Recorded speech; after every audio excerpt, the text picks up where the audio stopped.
नमस्कार दोस्तों, आज हम आपको बताएंगे प्रूनिंग के बारे में। प्रूनिंग बहुत ही इम्पोर्टेंट टॉपिक था जिसके बारे में हम बहुत टाइम से आपके साथ इसके डिस्कस करना चाहते थे। तो प्रूनिंग क्या होता है, कब करनी चाहिए, इसके क्या फ़ायदे हैं, क्या चीज़ों को इसको करते हुए ध्यान में रखना चाहिए, ये सारी चीज़ें हम आपको बताएंगे और विस्तृत रूप से आपके बीच में इसकी बारे में चर्चा करेंगे कि प्रूनिंग कैसे करनी है।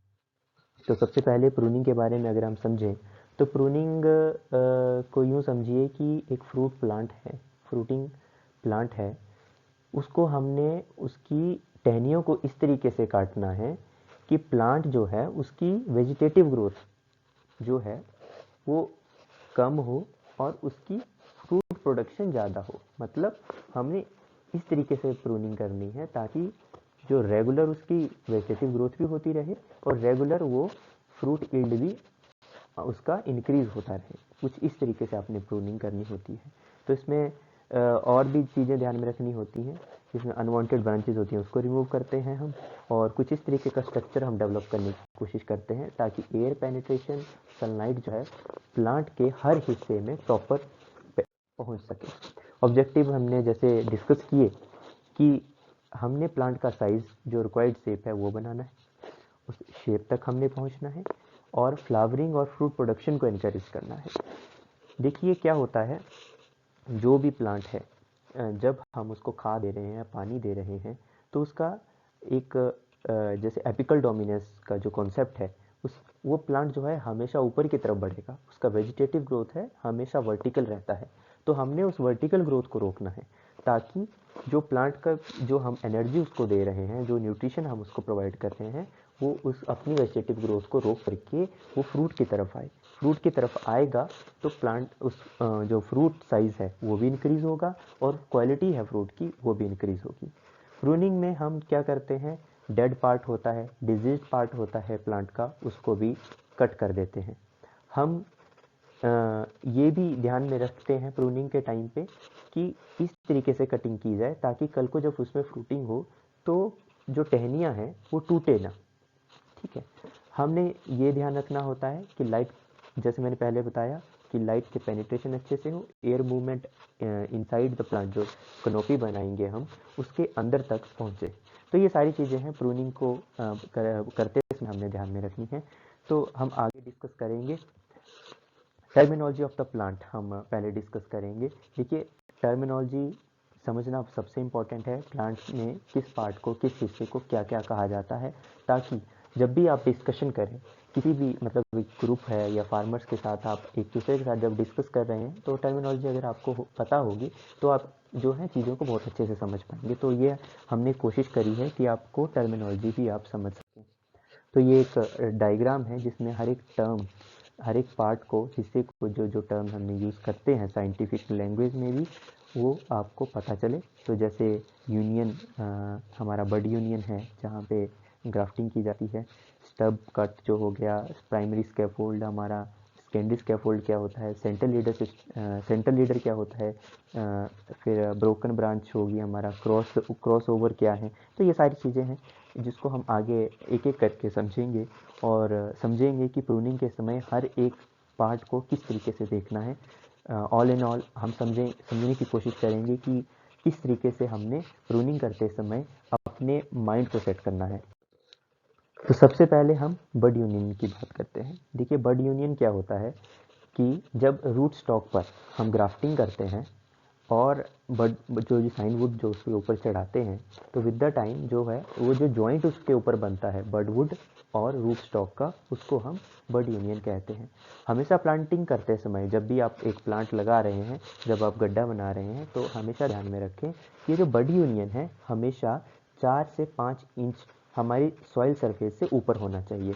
हमें ये भी ध्यान रखना है कि तौलिया बनाते समय हमने इस बड यूनियन को मिट्टी से नहीं ढकना है। जैसे गोबर खाद डाला तो ऐसा नहीं करना है कि इसके ऊपर हमने मिट्टी चढ़ा दी, तो क्या होगा, इससे रूट्स आ जाएंगी, बाद में हमें कोई बीमारी लग सकती है, जैसे स्टेम बोरर इसमें लग सकता है। तो इस तरीके की कुछ बीमारियां इसमें लग सकती हैं। तो इससे बचने के लिए हमने ये चीज़ का ध्यान रखना है कि जब भी प्लांटेशन करें तो ये बड यूनियन जो है हमेशा 4 से 5 फुट, सॉरी माफ़ कीजिए, 4 से 5 फुट, सॉरी इंच जो है ऊपर होना चाहिए।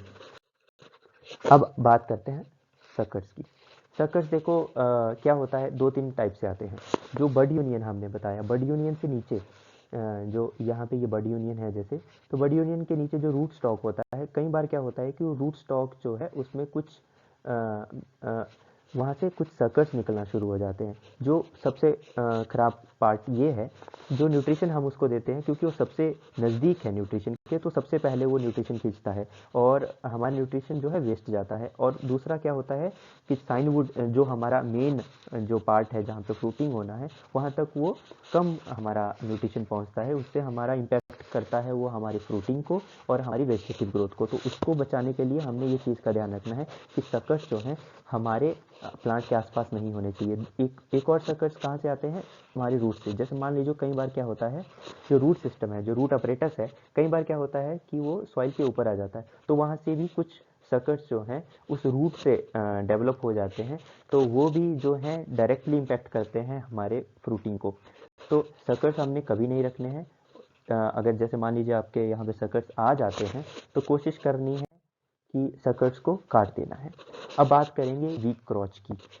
देखो जी, क्रॉच क्या होता है जी, सिंपल क्या है, क्रॉच समझने के लिए आपने यूँ समझिए कि कोई ब्रांच है, जैसे ये ब्रांच है, आप देखिए ये ब्रांच है, इसका जो एंगल है ना, जब ये एंगल बहुत ज़्यादा होगा, है ना, तो क्या होगा, ये बाद में इम्पैक्ट करेगा हमारी टहनी को। जैसे ये देखिए यहाँ पे ये ब्रांच है, ये वीक क्रॉच है, क्या करेगा कि जब इसमें फ्रूटिंग होगी ना, तो ये इस पे भार पड़ेगा और ये जो है यहाँ से क्रैक होने का इस पे खतरा है आने वाले टाइम में। तो इसको वीक कर, हमने इस तरीके के ब्रांचेज नहीं रखनी है। प्रूनिंग करते समय आपने ध्यान रखना है कि अगर इस तरीके की जो हाई ब्रांच पे जो हाई एंगल ब्रांच है उसको काट ही देना है, या इस पर आप स्टब कट लगा सकते हैं सो दैट कि फर्दर इस पे एक और मतलब हमारी वेजिटेटिव ग्रोथ हो जाए। जैसे मान लीजिए इस पॉइंट पर हमने ये वीक क्रॉच है, तो इस पॉइंट पे अगर हम चाहते हैं कि इसका वाइड एंगल हो जाए तो हम क्या करेंगे, इस पर स्टब कट लगाएंगे और ताकि उस पर नेक्स्ट ईयर को हमारा एक और ब्रांच बने और उसका जो क्रॉच एंगल है वो हाई हो जाए। क्रॉच एंगल हाई हो जाने से क्या होगा कि जोड़ नहीं पड़ेगा जब फ्रूटिंग होगी। जैसे जब इस पार्ट पे जब फ्रूटिंग होगी तो ये क्रैक नहीं होगा और हमारे पास जो है यील्ड भी बढ़ेगा और हमारे प्लांट को कोई नुकसान भी नहीं होगा। तो ये वीक क्रॉच है। अब है स्ट्रॉन्ग क्रॉच। स्ट्रॉन्ग क्रॉच जो है, स्ट्रॉन्ग क्रॉच क्या होता है कि ये जो एंगल है, जब एंगल हमारा कम होगा, है ना, तो ये हमारे प्लांट को प्रॉब्लम क्रिएट नहीं करेगा। जैसे ये है देखिए, ये इसमें एंगल हाई है तो ये सीधा जा रहा है, कल को इसमें फ्रूटिंग होगी तो ये जोर नहीं पड़ेगा इस पर और ये टूटेगा नहीं, है ना। तो इसको हमने छेड़ना है, मतलब इसको नहीं कट करना है।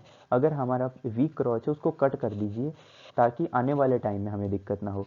अगर जब छोटे प्लांट पे आप इस तरीके से प्रूनिंग कर रहे हैं तो ये चीज़ ध्यान में रखनी है कि जो वीक क्रॉच है उसको काट देना है और जो स्ट्रॉन्ग क्रॉच है, जो हाई एंगल है, उसको काट देना है और लो एंगल का है उसको रखे रखना है। ठीक है जी। अब बात करते हैं वाटर स्प्राउट्स की। वाटर स्प्राउट्स क्या होते हैं, ये यूँ समझिए कि सॉफ्ट या डेलिकेट बोल सकते हैं। इसमें इनमें इतनी जान नहीं होती है। ये हमारे पास ब्रांचेस जो इसमें डेवलप हुई हैं, इनमें इतनी ब्रांचेस इन ब्रांचेस में इतनी जान नहीं होती हैं, लेकिन ये बाद में जा कर के हमें फ्रूटिंग देते हैं। ये इस पोर्शन में आने वाले टाइम में फ्रूटिंग होगी तो इनको हमने रखना है। ठीक है, हमने क्या नहीं रखना है, हमने वीक क्रॉच नहीं रखना है, हमने रखना है स्ट्रॉन्ग क्रॉच, हमने रखना है वाटर स्प्राउट्स, ताकि कल को इसमें फ्रूटिंग हो। बीमा क्रिएट जो होगा, जो बीमा जो बनेगा, स्पर जिसको स्पर भी बोल सकते हैं, तो वो इन पे बनेगा, इन पे हमारी फ्रूटिंग होगी। तो हमने ये चीज़ भी रखनी है। ठीक है जी। स्टब कट, स्टब कट एक बहुत ही इंपॉर्टेंट पार्ट है प्रूनिंग का। स्टब कट को यूँ समझिए कि कोई कट हम लगा रहे हैं ताकि रिन्यूएबल ऑफ ब्रांच।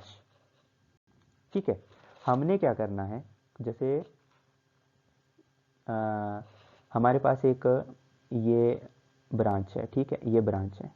अब इसका एंगल जो है, ये देखिए ये एंगल है बहुत हाई है, तो हमने क्या किया, यहाँ पे इसको स्टब कट लगा देंगे। स्टब कट कुछ इस तरीके से करना है, कुछ आगे से करना है, यहाँ जैसे स्टब कट कर देंगे, पर हम ध्यान रखेंगे कि यहाँ पे एक आँख हो, यहाँ जैसे एक आँख हो।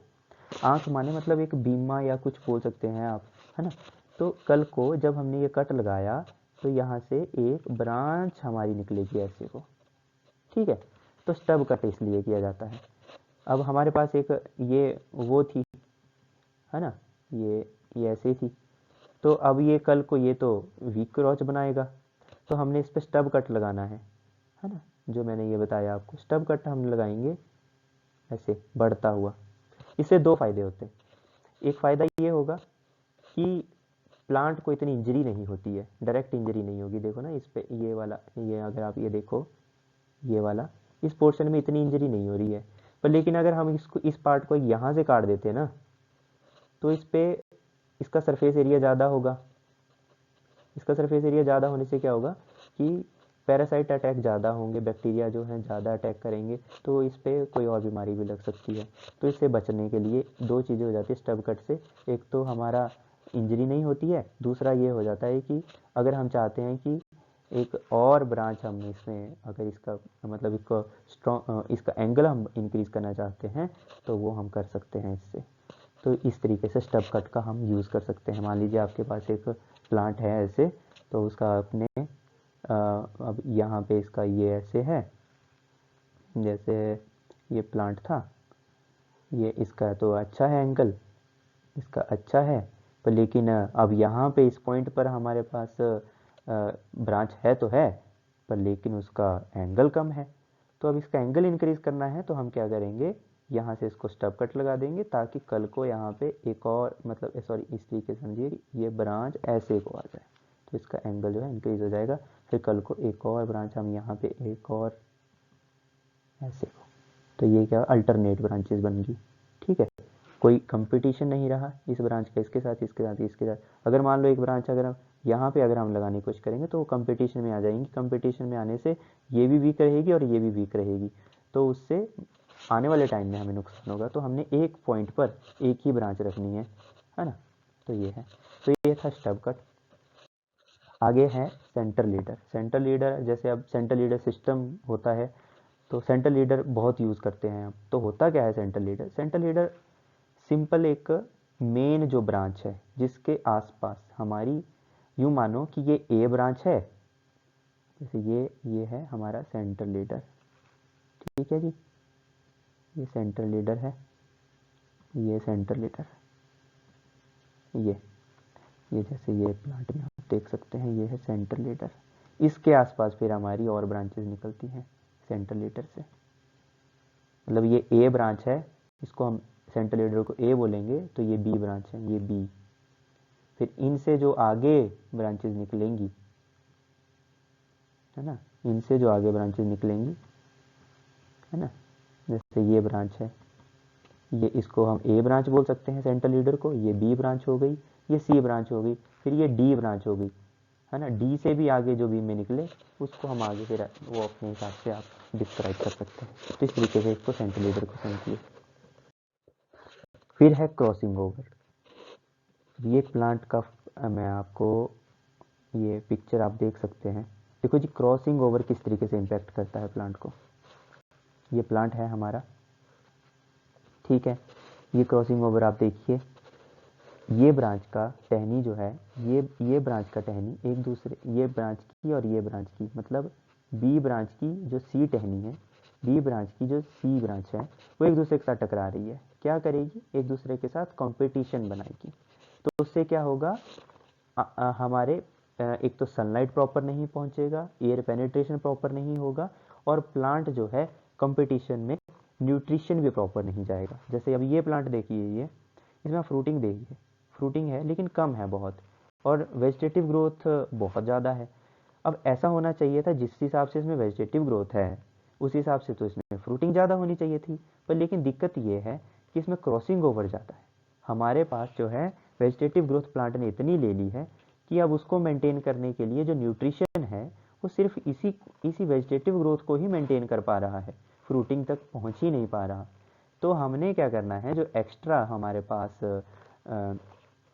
जो टहनियाँ हैं उनको हमने गांठ छांट देना है, ताकि जो हमारे पास न्यूट्रिशन जो प्लांट हम दे रहे हैं वो फ्रूटिंग पे आए, ताकि फ्रूटिंग की जो डेंसिटी है वो इंक्रीज हो।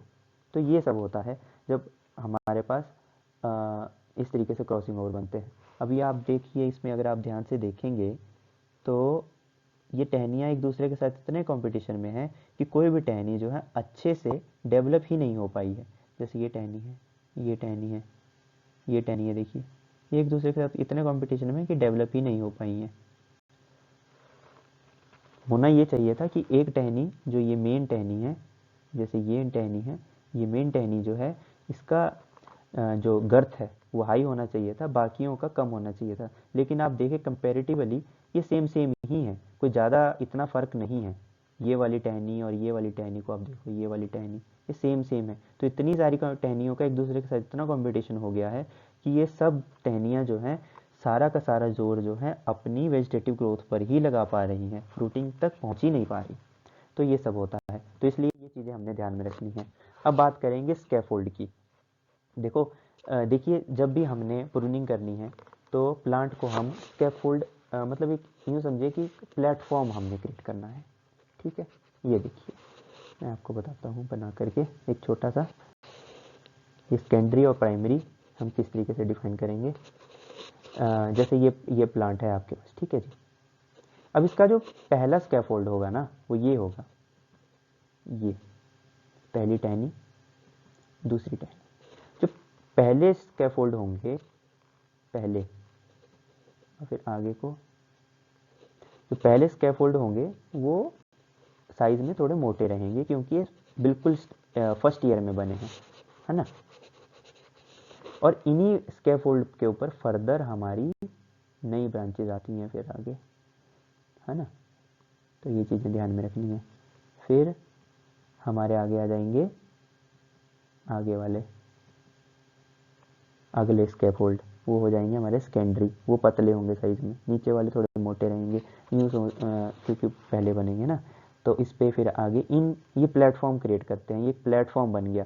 अब ये प्लेटफॉर्म है, इसके ऊपर आगे फ्रूटिंग होगी। ये प्लेटफॉर्म है, एक प्लेटफॉर्म है, इसके ऊपर आगे जो है फ्रूटिंग होगी।